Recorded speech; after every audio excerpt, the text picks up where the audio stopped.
माझं सोलापूर न्यूजमध्ये आपल्या सगळ्यांचं स्वागत। त्या ठिकाणी एखादी घटना घडल्यानंतर मीडियाने ती कशा पद्धतीनं लोकांच्या समोर मांडावी हा मीडियाचा अधिकार आहे का?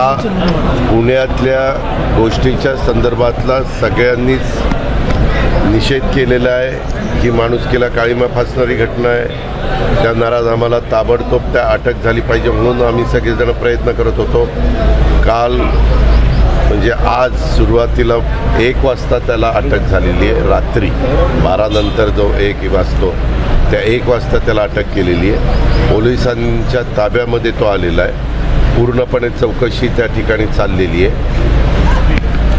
आज कोर्टामध्ये देखील त्याला हजर त्या ठिकाणी केलं जाणार आहे आणि त्याच्यातून काय वस्तुस्थिती आहे ते सगळं निष्पन्न त्या ठिकाणी होईल। प्रतिकार केला असता तर तिथं लोक धावून आले असते। अरे थांबा रे बाबा, त्यामध्ये पहिल्यांदा आता कुणी तुम्ही अमुक असा म्हटला तमुक तसा म्हटला असं काही मला विचारू नका। मी तुम्हाला सगळ्यांना तुमच्या मार्फत महाराष्ट्रातल्या जनतेला एवढं सांगू इच्छितो, मी सकाळी CPशी बोललो। CPंनी मला सांगितलं की त्यांना 1 वाजता ताब्यामध्ये घेतलेलं आहे आणि त्याची चौकशी चालू आहे। चौकशी चालू असताना कधी कधी काय होतं, उत्साहाच्या भरात मीडिया हा इकडं गेला हा तिकडं गेला, TV तर सगळ्यांनाच दिसतात। वास्तविक अशा प्रकारच्या काही बातम्या ह्या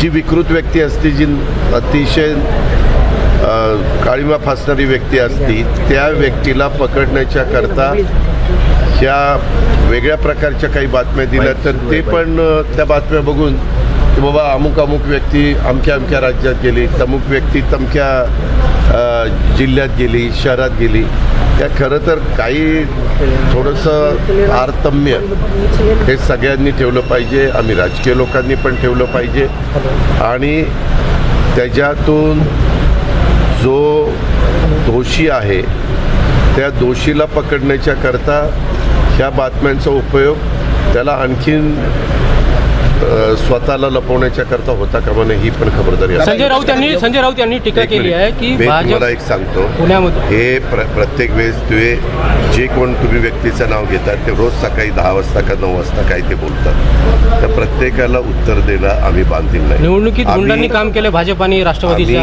आम्ही काय झालं निवडणुकीमध्ये पुण्यातल्या गुंडांनी भाजप आणि राष्ट्रवादीचा प्रचार केला, त्याच्या संदर्भामध्ये जर काही तक्रार असेल, जे गुंड असतील त्यांच्या नावानिशी तक्रार दिली तर पोलीस चौकशी करतात।